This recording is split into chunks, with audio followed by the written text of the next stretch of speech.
The markets remain cautiously optimistic ahead of the Fed's decision tomorrow. We'll be getting into all of that today and more. As we get going, please hit that like button, subscribe to our channel. This is Outsider Trading, the show Money Never Sleeps, because you know what? It doesn't. Before we hit all of that, once again, we are not financial advisors. We've said it before. We'll say it every show. So do your own research when it comes to any buying and selling decisions. Kevin, you are back home. You're no longer in the hallway of the Holiday Inn Express. That's You right. are, at your battle station, ready to go. We have a Fed decision tomorrow. All indications are that it's going to be a 25 basis point hike. We've had no new bank collapses in the last 24 hours, so I guess that's a win. Sad state of affairs at that. We got to hang our hat on the fact that another bank hasn't collapsed. We're probably going to get 25 basis points. What are your thoughts heading into tomorrow's meeting? Tomorrow, I feel like a lot of the market has already done most of its work. I feel like a lot of people have priced in 25 basis points. The prices shot up over the past day or so, both in crypto and also in the stock market, as we saw today. I'm not too sure if people are. It seems like the markets are extremely proactive and not reactive. So obviously, if it's 25 basis points, I don't think there's going to be too much backlash. I think it'll be probably positive for price. But again, I remain bearish for multiple reasons, as we'll get into in the show today and that we mentioned yesterday. But I think 25 basis points, it's pretty much a given at this point. Yeah, for sure. It's been interesting. In the past, we've seen a lot of fluctuation between the time, because the rate number will come out at 2 Eastern. Then there's going to be a half an hour of activity, and then Jerome Powell starts talking at 2:30. I think we're going to see 25 basis points as well. I don't know if there's going to be a whole lot of activity going on. There'll be activity between that, but I'm expecting Powell to come out and be very hawkish. I think what he is seeing, I think he wants to scare the shit out of the markets, because I think the markets are overly frothy right now.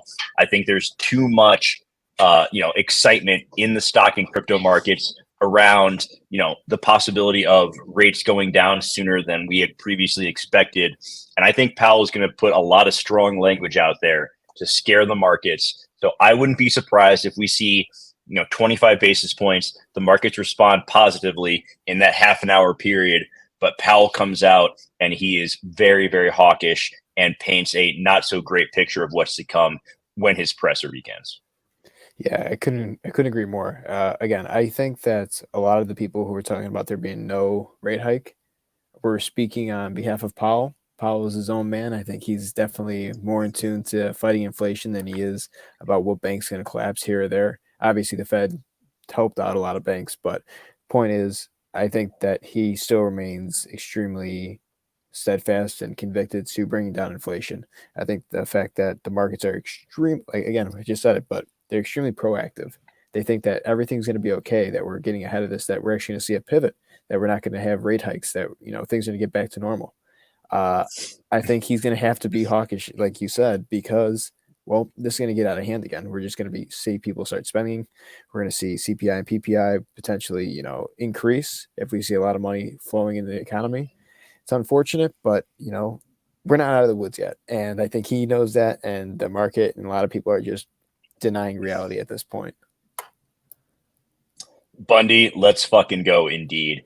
Yeah, I've heard some people saying, people much smarter than me, that at this point, the Fed almost has to push us into a recession just to reset shit, because things are so out of whack right now between all the issues. I mean, it was 2 weeks ago that Powell was testifying in front of Congress and the Senate. And a few days later is when we had the SVB collapse. And 2 weeks ago, Powell was steadfast that we're going to do what we have to do to get inflation down to 2%. And I don't think that's changed. I think, maybe they will slow things down a little bit. Maybe they'll do 25 basis points, and the next meeting isn't until May. So we'll get more data. And if we see that inflation is continuing to come down like we saw in the most recent PPI, they'll begin to maybe ease off a little bit. I'm not totally sure, but I think that to expect that they're going to straight up be like, nope, we're going to go down 25 basis points. That's not going to happen at all. I think it'd be shocking if they paused and if they didn't raise 25 tomorrow. And listen, anything could happen we've learned, and like anything could happen between now and tomorrow morning. We could wake up and the skies are falling, and maybe then they'll pause. But I'd say unless something extraordinary happens, we're going to see 25 basis points tomorrow. We have to be prepared for that. And once again, people need to be like, I don't think a lot of people understand why that matters to them. It's really important. Like if you have a home, if you rely on credit of any kind, the interest rates matter. Like if you got a fixed interest mortgage, that's great. If you're locked into that sub 3% mortgage, like I'm fortunate to be, that's fantastic.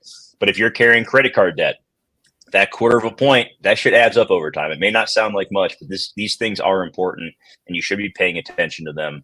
And that's like, that's the long and the short of it. Like it doesn't need to be a super in-depth thing, but it matters. Yeah, absolutely. Couldn't agree more. Okay. So the markets today on the whole were pretty solid. I think there was, we're seeing crypto is green on the day. The stock market was very green today. We saw, big day for Tesla. Apple had a strong day. Amazon, a lot of these high quality stocks had great days. Coinbase is going crazy today, which, I mean, if you had bought the low of Coinbase, it got down to like $52 a couple weeks ago, and it's been surging. I think we are definitely seeing people being more proactive in moving money into crypto. I will say, if you are buying on Coinbase, that's great, but I would be trying to self-custody that stuff because they've made it very clear if anything happens with if God forbid they become insolvent, they will use those customer funds to pay back their creditors first before they make depositors whole. So just something to keep in mind is like, try to self-custody that stuff. Get yourself some form of hardware wallet, learn how to use it, because if shit gets bad, you do not want if we've learned anything over the last year, it is that keeping too much money on centralized exchanges is a very dangerous game. Yeah, 100%. You should always abstain from CEX. But the point is, you got to be careful with some of these exchanges. I completely agree. Like I brought up a few episodes ago about Binance. Like I can't move my money onto Binance.us at all. I don't know if that's because they had removed their money from Silicon Valley. I don't know if it's for whatever reason, but as of right now, if I wanted to use USD deposits, 100% has to go through Coinbase, which is pretty insane. Binance was my favorite one for trading. Obviously, there's pretty good trading tools on there, but I don't trust any centralized exchange right now. Not even Coinbase. I don't care if it's, obviously it's a publicly traded company, so there's a little bit more scrutiny. There's more regulations for it. But like you said, your money's not safe in someone else's hands. It's a pretty dangerous time right now. Obviously, you want to be able to buy the bottom. You want to accumulate, but make sure you put that stuff on a hardware wallet or somewhere else where it's safe and only you have the ability to access it. Because as of right now, we are still in a point where anything can collapse. I mean, anything. Yeah, 100%. Absolutely.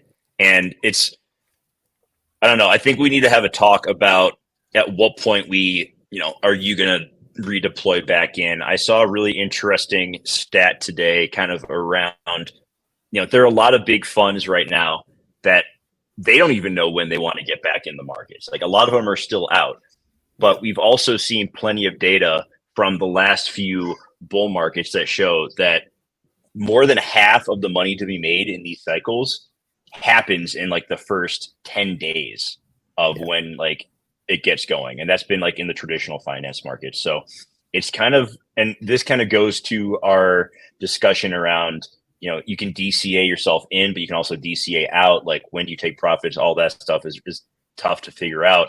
But at some point, deploying more capital is going to be the name of the game. And if you miss out on the initial start to that and you just think that like, oh, this is just a quick relief rally and it turns into a lot more, then you're screwed basically until the next cycle even begins. Yeah, 100%. Like this move that we've seen, we'll get into it when we get into the charts, but I'm not willing to deploy capital until I see significant collapse. And that would include unemployment, obviously rising, a lot more institutions going under, and a lot of our targets that we've been talking about since like October to be met. Right now, I think there's way too much bullish sentiment in the crypto space. I wouldn't feel comfortable putting money in. The move was made. I still believe. I think there might be a little bit more for Bitcoin. We can talk about that in a second, but I could wait this out as long as I need to. I don't see it as a point where, okay, just because the price, it's been a year that it's long enough for a bear market, let's start getting bullish. I don't believe in that. I think we need to see 100% something similar to 2000, 2008, an absolute economic collapse of some sort, a recession, one where things just start to make sense from an economic standpoint. Right now, nothing really makes a whole lot of sense. A lot of people are speculating, but no one knows for sure what's going on. And I don't see that right now we have any clarity. So, I mean, if it has to play out until the end of the year, it has to play out to the end of the year. It's probably when I'll deploy. But again, it's when the targets are met, not necessarily when I feel comfortable to a point where everyone else thinks, oh, we're in a bull market. I don't think we're in a bull market. I think very much so we're in a bear market still, and this could play out for another year or so. Yeah, these cycles in crypto, they don't just resolve themselves quickly. Like, I know crypto moves fast, but it doesn't move that fast. We've seen these extended stretches in the past. I think we have to be very careful about judging each point in the market, individually. And we can use some of the lessons from past cycles, but I think we also have to be open to the idea that like this time could be different in that maybe there are obviously more people who want to hold crypto, who want to self custody of stuff because they rightfully so do not trust the banks. One person is not going to move the market, but if we get enough of these people, I think that does matter, especially as we see it go. We see places like Hong Kong and China start to, get further into crypto. Like, it doesn't have to fully make sense. And if to me, it almost feels like if you wait for the moment where it does make sense, you may have missed out on the right opportunity, which is why I don't DCA all the time. I'm not DCAing currently. I was, late last year when things were really rough, and that has been paying off currently. And so I'm personally of the belief that I like to put myself in win-win situations right now. If the markets go down, I have cash on hand to buy it. And if the markets continue to rip, I got some crypto that I'm holding long-term that I also get to enjoy that price action. So I may miss out on the highest level of rewards like you won't, Kevin, because you are, waiting to buy the bottom. But at the same time, I'm kind of okay missing out due to the fact that I can just kind of stress-free enjoy the market right now. Yeah, I mean, as long as you're in profit, I don't think you ever lose in this game. That's the most important thing. But yeah, I think your strategy is clearly shown to be pretty beneficial throughout this, at least the past few months. Past few months have been like, obviously short squeeze after short squeeze. So if you have those bags, obviously you can take a little bit off, but at the same time, you're accumulating cash because cash is pretty strong in the long term right now. Well, it might be a good segue unless they turn the money printers on and unless they turn the money printers on and there's a lot of concern out there around that. Quick shout out to our guys Riggs and Bundy. Ace just showed up too. Appreciate all of you being here. Hit that like button. Share us out if you can. Kevin and I, we want to try to get as much decent content out there as possible. But yeah, let's look at the DXY. Ace, holy shit, I have someone in the crowd today. Yeah, buddy, we appreciate it. Let's get into the DXY, Kevin, and kind of look at what that is telling us about the state of the markets. Absolutely. Glad to have you all here. DXY has been dumping like crazy. It's been insane. You know how strong I was, how bullish I've been on it. We're seeing a bit of a pullback here. We got above the 200 EMA on the daily, but we didn't get enough to have the 50 cross for golden cross. So this death cross over here still stands as, price action is coming down for the dollar. The main thing that I'm seeing right now, because we broke this level of support at 103.69, is that we're going to have to find support at some level. It's going to be somewhere in this range right here, this highlighted box, mainly because I think this huge candle we saw to the upside back in February where we started to see the DXY pump, that's a pretty big gap. And I think that gaps need to be filled at some point, not necessarily for the DXY, but for when you're looking at coins and other assets, you want to fill gaps. That's usually where there's a good amount of liquidation. So we see this huge shot up. We got a few wicks down here, but nothing that really retested where it began from. So I think that the 102.038, which, this has been pretty historic support. We've seen it bounce up. We just lost it, 102.38. Let's see. Stupid trading view lately. All right, here we go. Yeah. So, I mean, we held this, we came up below it, but then we shot up above it back in February. So that was good.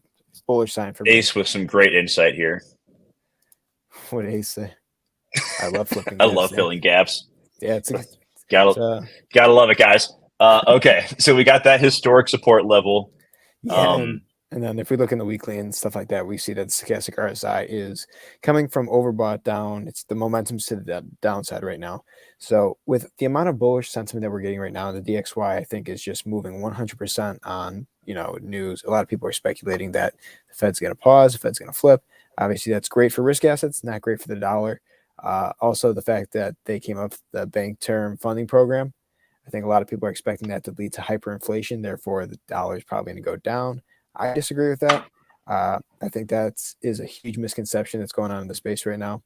But I don't think it's going to lead to hyperinflation. I don't think Powell would have allowed that.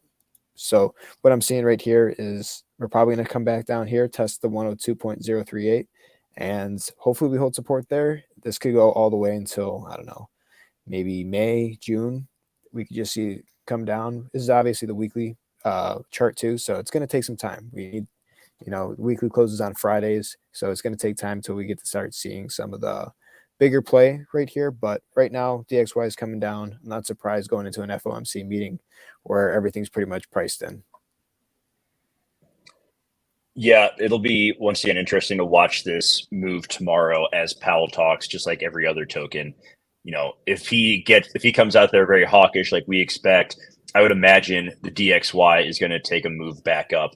Real quick, I do also notice the VIX is way down, which is just mind-boggling to me that, a few weeks ago, we were seeing this up at 30. Mm-hmm. And, this is an indicator of volatility. And we're getting bank collapses, and this number is going down significantly. Like, if bank collapses aren't leading to volatility, I'm not really sure what this market is doing. It does feel like people are just overly optimistic, despite the fact that we still have inflation at a very high amount, that the Fed could do, it's talking about guaranteeing every single dollar deposited, which would lead to an amount of money printing that is just mind-blowing to me. So a lot of these things just do not make a ton of sense, which is why, we see the S&P cracked 4,000 today. That's a pretty big milestone to close above that number right there. Yeah. I don't know, man. These markets don't make a ton of sense at this point, which is why I still very much like my strategy of I have my long-term holds and I also have cash ready to go into buying some of these dips. So it's a weird time in the market. And I think you just have to try to keep your wits about you and not get too high and not get too low. 100%. And, I love all my bears on Twitter and, everyone that has been pretty much, I respect their opinion and stuff like that, but I'm starting to see some of them flip like bullish, and that's fine. Again, at the end of the day, it's your money. What you believe, you're going to do what's right for you. But I cannot flip bullish based off of any of this. Nothing makes sense right now. And a lot of stuff didn't make sense back in 2008 either. Obviously, that's why we saw a few group of people who did pretty well for themselves because they just happened to see something long-term instead of short-term. And I look at this VIX right now, obviously, if we're just looking at it on the weekly or the daily, I mean, not the weekly, but the daily, we're seeing it come down. It's going way lower than where it was. What was this?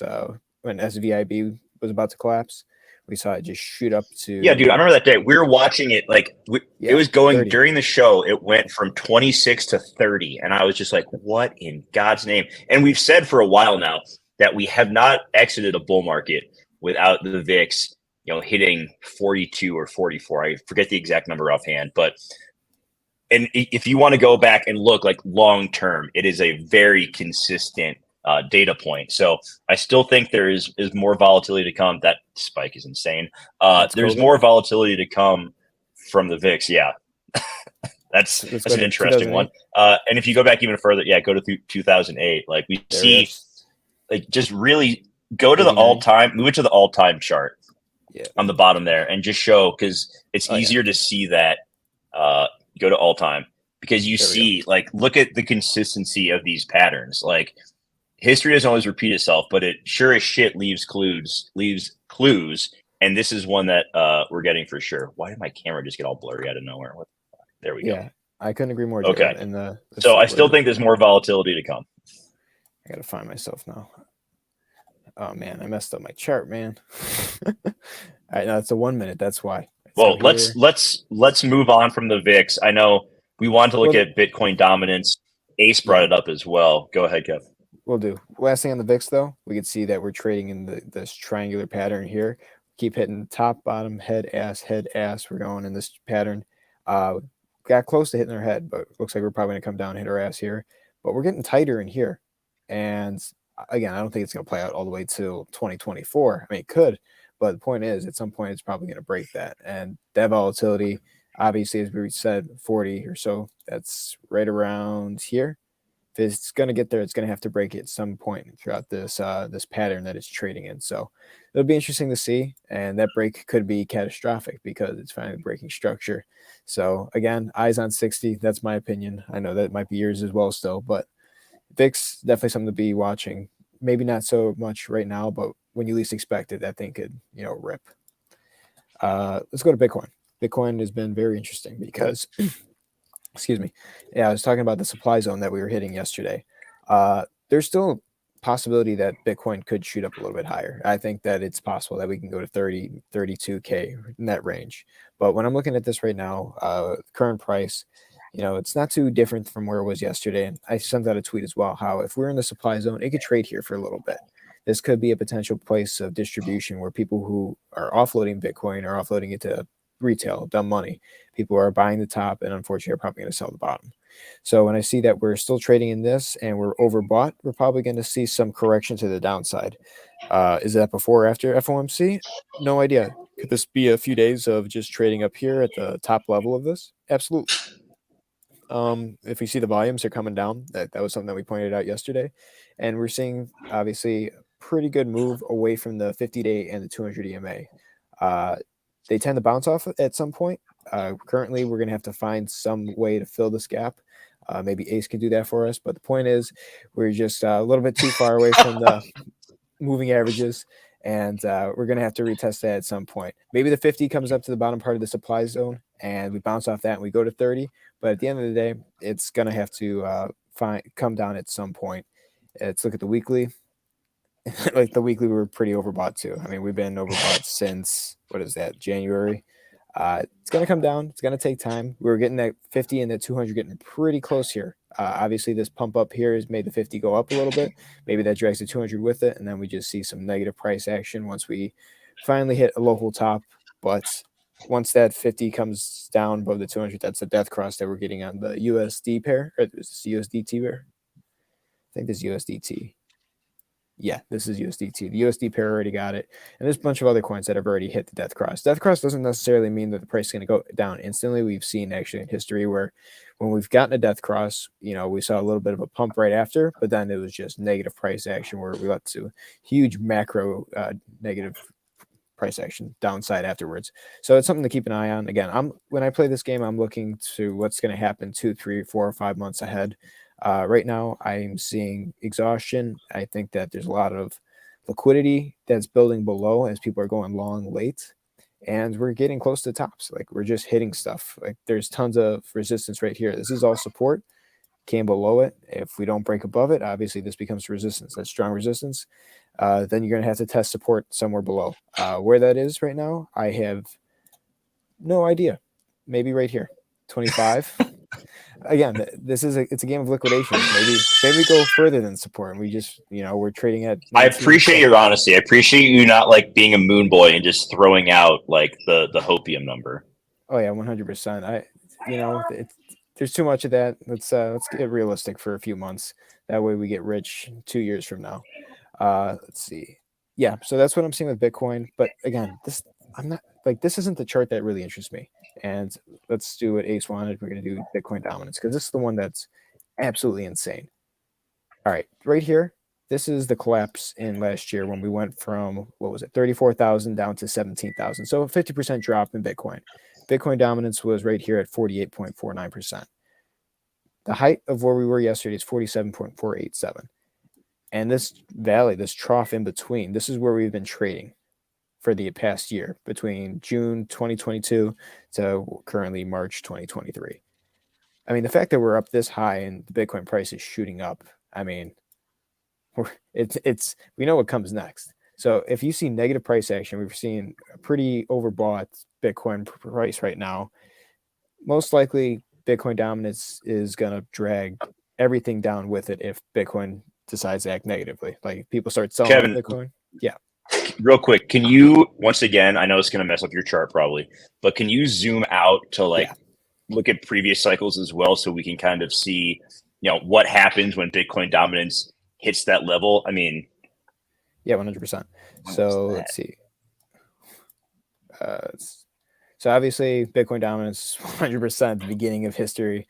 Is more when no one else was around. Exactly. As more alts come in, obviously the price is going to go down. And if you didn't know how Bitcoin dominance is calculated, it's the market cap of Bitcoin divided by, I think, the top 100 or 125 or so coins. Their market caps all added together. So it's Bitcoin's market cap divided by the top 125 coins market cap all added together, and then you multiply that by 100, and that gives you your percentage of its dominance over the entire market. So obviously Bitcoin's got a huge market cap, so that's why it remains to be pretty high, and we're seeing the price shoot up. That's why we're also not seeing altcoins shoot up.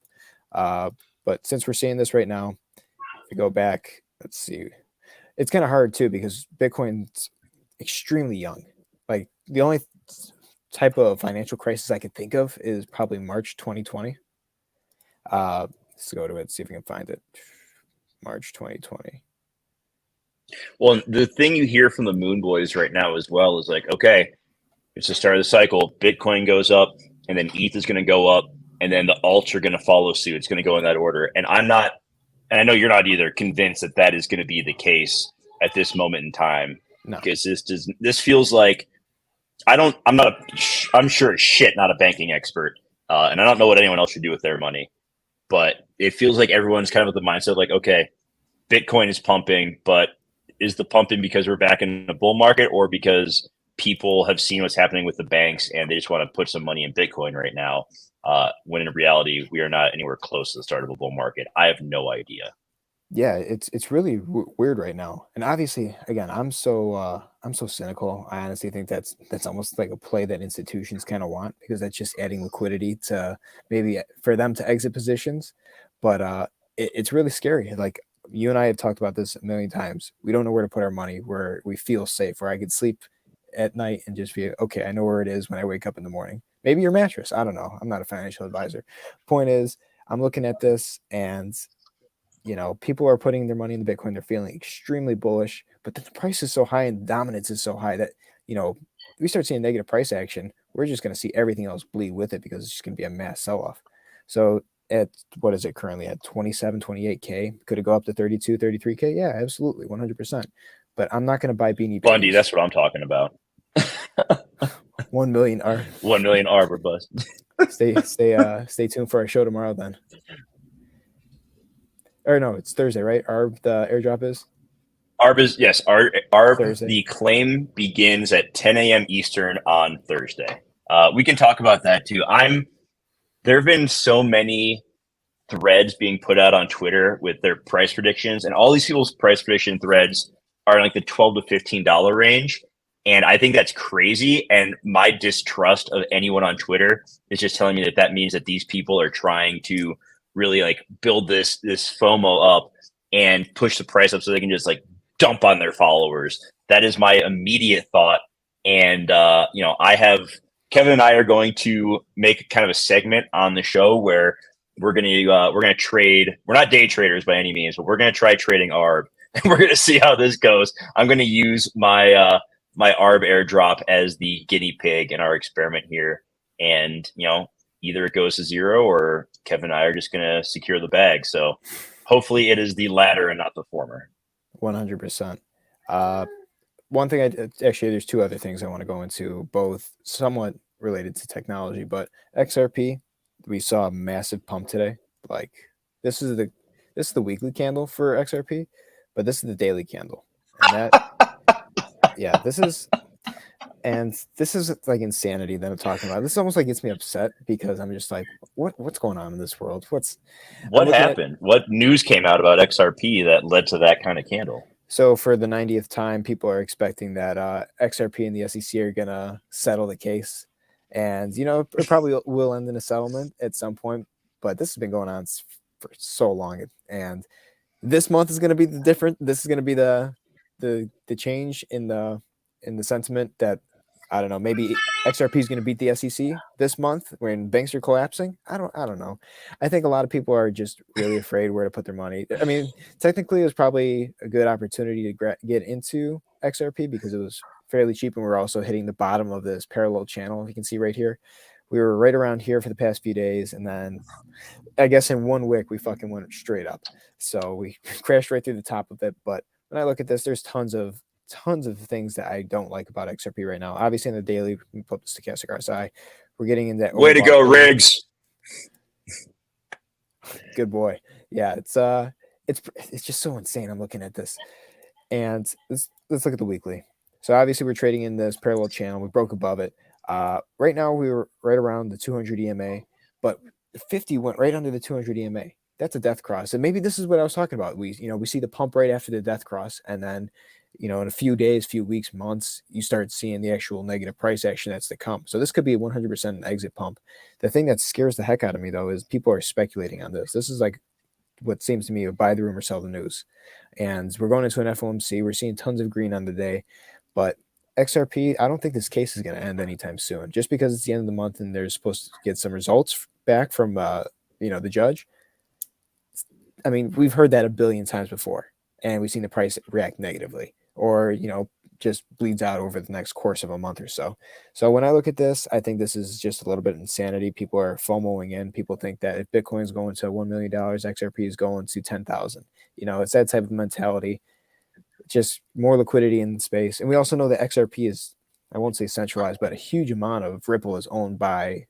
Well, XRP is owned by Ripple Labs. So could they potentially be moving money right now? Could they be not manipulating the market, but pushing more of that off the exchanges, just securing more? Yeah, absolutely. Anything like that could be happening. I think we're in a point where the markets are extremely manipulated. That's why people are getting so excited. The price goes up. However, reality still stays the same. There's tons of indicators that are showing maybe this isn't the best time to be buying. Again, I can't tell you what that time is, but when I look at this, we're going to be overbought on the weekly. We're seeing the volumes are extremely low. So it's pretty weird to me that if the volumes are extremely low, we see price shoot up like this. Like, where was it this morning? The low was at 37 cents and the high was at 49 cents. So for something to shoot up that much, I don't know, off low volume, that screams manipulation of some sort, or something's fishy. But yeah, that's just one thing I wanted to bring up. Speaking of centralized and manipulated, how's Solana looking? Solana, I just looked at that actually for the first time in like 6 months today. No, I'm just kidding. I checked it out today just to see how it was doing. Pull up Binance US because I can't put any money on there, so it doesn't matter to me what happens in this price action. Here we go. And we're looking at Solana on the weekly. It looks like it's coming down a little bit. Shot up a ton, obviously, here. But what does that tell you? On the macro, it's probably going to have to fill this gap at some point. Ace, you hear that? We're going to have to fill this gap on Solana. I'm excited to do it because this thing should be down probably around $4. That's what I anticipated before we saw the short squeeze back in January. But let's look at the daily.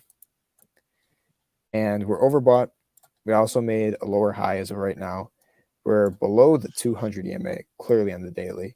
And, the volumes are decreasing right here. It's kind of hard to see because TradingView changed everything. But point is, we're seeing, low volume. The prices seems like it's slowing down. We're overbought here. We're at $22.59, and we got a huge gap that we need to fill. So at that point, I think that we are going to see negative price action for this. When will it get to, the target where maybe that's a worthwhile buy? I don't know, that could be months, but I do think that we're going to have to retest some of these levels that we broke from when we saw the short squeeze back in January. $14 being a huge one. If we could retest that and we hold that, maybe it goes up. But again, we're going to have to watch this on the macro more so. And again, that weekly is just looking pretty nasty. It looks like it wants to go up more on the stochastic RSI too. So maybe there's a little bit more momentum to the upside, but I think this one's going to come down. And obviously, if you're interested in Solana, might not be a bad opportunity to buy some lower. Again, I'm not a Solana fan. I will never buy it, most likely, but to each their own. Okay. Anything else we want to look at, or are we good to wrap it for the day? The last one I want to talk about, because I didn't get a chance to talk about it last week, This is the NASDAQ. We're looking at it on the weekly. Look at that 50 and look at that 200 EMA. And this is on the weekly. So this is the important one. Maybe we see a little bit of a pump if we get above it. But I think that we're going to see a death cross on the NASDAQ. And we've seen death crosses before. And we've also seen when the NASDAQ has been riding between the 200 and the 50 EMA before. So let me just go to the all-time. Might have to zoom out because history. Let's go here.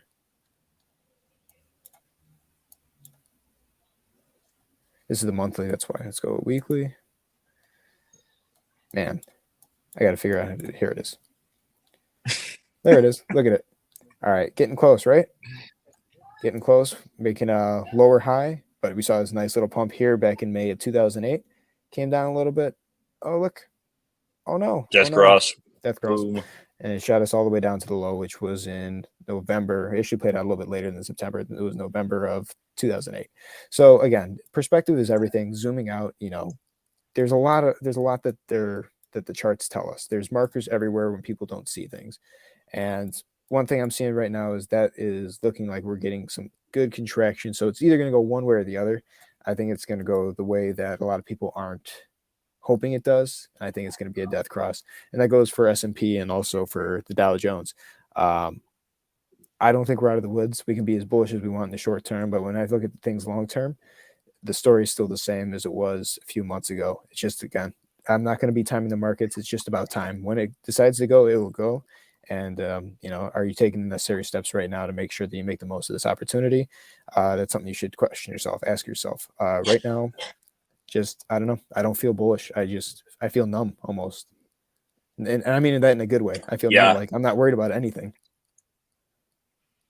Yeah, I moved some money out of some risk on tech stocks like Nvidia. Still hold a strong Nvidia position, but it felt like a good time to take a little bit off the table. I'm not one who will, especially if it's a big position, I'm not going to sell all of it at once usually, but I'll take enough off and move it to safer areas.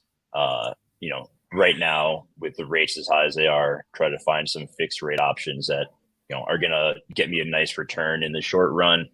Because I do think, me personally, once again, I try to time the markets, but I love the idea of taking money out of these higher risk areas, move it into fixed rate when the rates are high.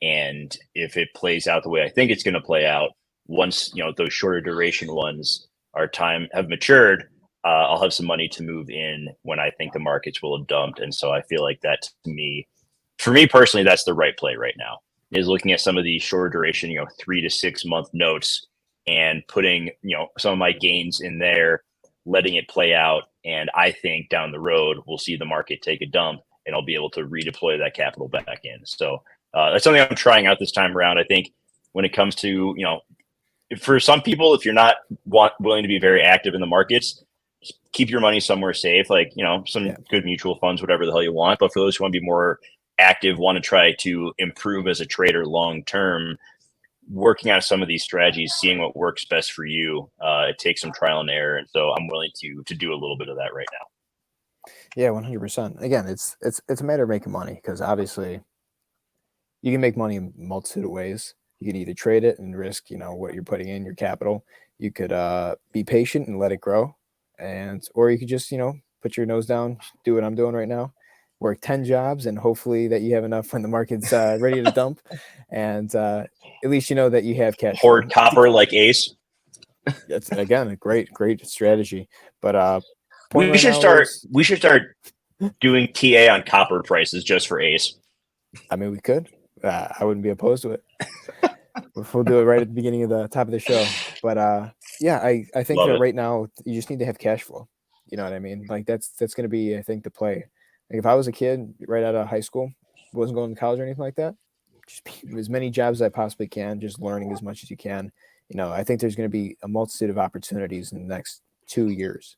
Again, I'm thinking long term, but there's just so much on the table right now, and I think a lot of people are just underestimating how bad things could get, and they're just hoping that things don't get there.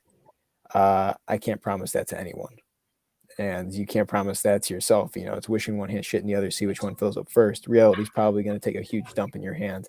The question is, what are you going to do with it? But Yeah, I think that right now, we don't need to get into too much of the housing market now, but at some point I want to get someone on as a guest who understands it better, because yeah, I'm seeing so much interesting stuff right now about the housing market and how people, with how high rates are and how low inventory is due to the high rates, so many people are like legit tearing down their homes and just starting from scratch. So it's really interesting to see, because that was an area back in 2008, 2009, those who had cash on hand to take advantage of the housing market collapse and were able to buy multiple properties, whether to flip or turn into rentals or just hold until the market's improved, made an absolute killing. But if with how high the rates are right now and how that's killing inventory, I don't know. The housing market has always been a really interesting one to me that I don't understand well enough to speak to. But so I think we need to try to find someone to come on who better understands that. definitely tons of moving parts. Someone who's well versed in that probably could tell us a better story than you and I could. Oh, 100%. Yeah, I know nothing about it. Yeah. All right. That is going to wrap it for today. Kevin and I will be back tomorrow afternoon after Powell's press conference. We'll see what is going on with the markets. I will be listening intently. I'll be taking notes. My boy Jay Powell going up there. I already know what he's going to say. We have our mandate, 2% inflation, and we're going to use the tools at our disposal to get to that number. That's going to be the start of it. And then when questions start flying is when things are going to get really fun. So looking forward to getting the 25 basis point hike that we all know is coming tomorrow, how the market responds, and whether or not Jay Powell got a good night's sleep and is in a cranky mood or a happy mood tomorrow. Yeah, I couldn't agree more. Ace, I agree with you 100%. The auto market, I was driving today. I saw 3 people with boots on, and I saw tons of tow trucks out. They're just repossessing cars like crazy, at least in the city of Chicago. I know that for sure.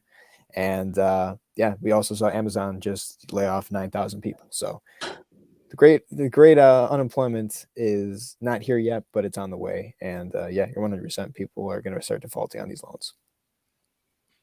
All right, that's going to do it for today's show. Thank you, everybody, for being here. Ace, Riggs, Bundy. I think we had a few other viewers as well. Appreciate your support. Once again, if you haven't hit that like button yet, do that. Subscribe to our channel. Drop a comment. Share us out on social media. All of these things, they mean a ton to Kevin and I. We appreciate y'all being here today. So for Kevin, I am Jeremy. Thank you for watching Money and Never Sleeps. We'll be back tomorrow, everybody. Catch you next time. Take care, everyone.